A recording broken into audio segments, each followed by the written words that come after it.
Նիկոլ Փաշինյանը գնում է Վաբանկ։ Վաբանկ գնացող Նիկոլ Փաշինյանն ուժային բոլոր կառույցները, այդ թվում արտաքին հետախուզության ծառայությունը գործի է դրել, որ բոլոր ընդդիմախոսներին փաթեթավորի որպես հիբրիդային պատերազմի սպառնալիք ու իր վերարտադրման ճանապարհից մաքրի իրական ընդդիմությանը, պնդում է քաղաքագետ Կարեն Կարապետյանը։ Եղավ գնացեք։ Սա նրա համար սովորական քաղաքական պայքար չէ, որ դե հա մարդ եմ, հիմա պարտվեցի, գնում եմ հանգստի, չէ, սա նրա համար կենաց մահու խնդիր է։ Խնդիրը այն չէ, որ ընդդիմությունը նրան սպառնում է, որ իշխանության գալուց հետո նրան կախաղանի է բարձրանալու։ Նիկոլ Փաշինյանն է վախենում կախաղան բարձրանալու։ Նրա մոտ այդ մտածևեռումը, որ կյանքը ավարտվելու է իր համար պարտությունից հետո, ստացել է ինչ-որ հիվանդագին դրսևորում։ Արտաքին հետախուզության ծառայության հայտարարությունում ասվում է, որ այլ երկրում հայ գործարարների նկատմամբ ճնշում են գործադրում, պահանջելով աջակցել ընտրապայքարի մեջ մտած որոշ ուժերի։ Եվ քանի որ ընտրական գործընթացներին ցանկացած ապօրինի ազդեցություն կամ միջամտություն ենթակա է իրավական գնահատականի, ավելի ուշ ներքին գործերի նախարարությունը դիմել է քննչական կոմիտե։ Արդյոք վարույթ նախաձեռնել է քննչական մարմինը, դեռ հայտնի չէ։ Լեգիտիմացնում են Նիկոլ Փաշինյանի այդ վախերը, այդ հայտարարությունները եւ բնականաբար էլի եմ ուզում շեշտեմ, հող են պատրաստում ապագայում նոր ռեպրեսիաների, նոր բռնաճնշումների համար եւ այդ գործընթացում նաեւ ներգրավվում են կառույցներ, որոնք թվում է պետք է առհասարակ գործ չունենային որևէ ներընտրական process-ների հետ, մեկը հենց արտաքին մեր հետախուզության ծառայությունը։ Քրիստինե Գրիգորյանի հեղինակած հայտարարությունում որևէ երկրի անուն նշված չէ։ Բայց Կարապետյանը նկատել է իշխանական քարոզիչների մեղադրանքներն ուղղված էին Ռուսաստանում ապրող հայերի հասցեին։ ՔՊԱ-ական իշխանությունը այդ հիբրիդային հարձակումը փորձում է պրոյեկտել Ռուսաստանի վրա։ Հայաստանի նկատմամբ հիբրիդային պատերազմ է տարվում, բայց ոչ թե Ռուսաստանի, այլ թուրք-ադրբեջանական տանդեմի կողմից, ասում է քաղաքագետը։ Միջամտությունը պոզով պոչով չի լինում։ Հայաստանի ներքին գործերի ուղիղ միջամտություն է Կարապետյանը համարում Թուրքիայի արտգործնախարար Ֆիդանի հայտնի հայտարարությունը։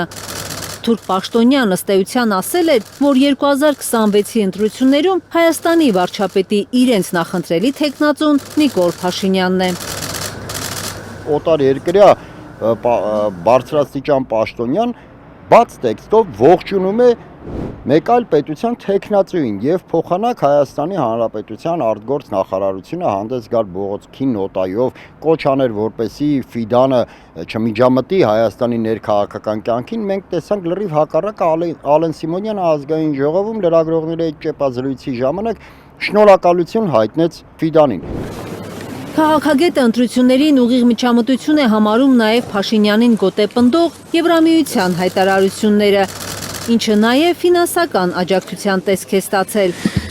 15 միլիոն եվրո է խնդրել Հայաստանը եվրոպական կառույցից ոչ թե ինչ-որ հիբրիդային սպառնալիքների դեմ պայքարելու, այլ ՔՊ-ի վերարտադրությունը ապահովելու համար, համոզված է քաղաքագետը։ Դեպի Հայաստան Մենք հիմա գտնվում ենք վառոդով լի մի տակառի վրա, որը ամեն պահի կարող է պայթել, նկատի ունեմ Իրանում տեղի ունեցող պատերազմը, որը արդեն մոտենում է մեր սահմաններին, 2 օր առաջ Իսրայելը իր քաղաքացիներին կոչ արեց, որպեսզի խուսափեն այցելել Հայաստան, Ադրբեջան, Վրաստան, այսինքն կան բոլոր նախադրյալները, որ այս 3 պետությունները ինչ-որ մի ձևով հնարավոր է ներգրավեն պատերազմի մեջ եւ փոխանակ մեր արտաքին հետախուզությունը հանդես գա նմանատիպ զեկույցներով, թե ինչ է մեզ սպասվում ապագայում կապված պատերազմի հետ, ինչպիսի մարտահրավերներ են, ինչպիսի վտանգներ են, սպառնալիքներ են, ընդհանրապես ներգրավվել է Նիկոլ Փաշինյանի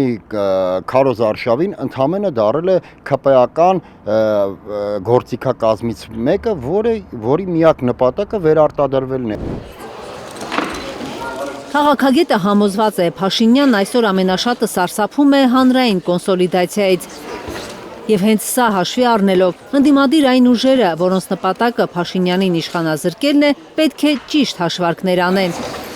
Կարապետյանը վստահ է, իշխանությունը պահելու համար Փաշինյանը պատրաստ է անգամ տանկեր փողոց հանել եւ միայն հանրային ճնշումը նրան կստիպի հրաժարվել բռնություններից։ Եթե ընդդիմությանը հաջողվի փողոցում գեներացնել հանրային լայն կոնսոլիդացիա եւ դժգոհությունների մեծ ալիք, իրականում Նիկոլ Փաշինյանը սարսափում է փողոցի դեմ նա կարող է հանել տանկեր, նա ունակ է մարդկանց տանկերի տակ ճխլելու, սակայն ամեն ինչը ի վերջո ունենում է իր ավարտը եւ նման պարագայում չի բացառվում փողոցով իշխանության գալուց հետո հենց փողոցով էլ հեռանա իշխանությունից։ Ուրախ չեք, չի զգացվում որ Կարապետյանի պնդմամբ Փաշինյանն արդեն զգում է, որ իր գործերն այնքան էլ լավ չեն։ լավ ճիշտ էր, որ 30 Դրա համար էլ ներկուսակցական քարոզարշավի շղարշի տակ նախընտրական քարոզարշավ է սկսել։ որ բերել ենք դրել Նիկոլ Փաշինյանը նմանվում է մի մարդու, որ պարզապես տրվել է գետի հոսանքին եւ ժողովրդական խոսք կա, չէ, որտեղ կտրի թելը։ Եթե անգամ Փաշինյանն էկզոտիկ մրգեր ավելացնի իր լայվերի մենյուում, առանց կտրելու են դեր նրա ձայները չեն ավելանալու, կարծում է քաղաքագետը։ Ըստ նրա խղճուկ կերպարով փողոցներն ընկած Փաշինյանի նպատակն է ուրա եթերը չկորցնել գոնե իր 15-20%-անոց ընտրազանգվածը։ Ես խնդիրը չկորցնի, եղած է չկորցնի։ Միրապես ժողովուրդ էս փող ժողովուրդ այ ժողովուրդ Կարնե Մանգասարյան, Միլենա Պողոսյան, Հայլուր։ Էսա որ հաջորդ անգամ պաշտոնյա գա ասեք արա այս փողոցը երբ եք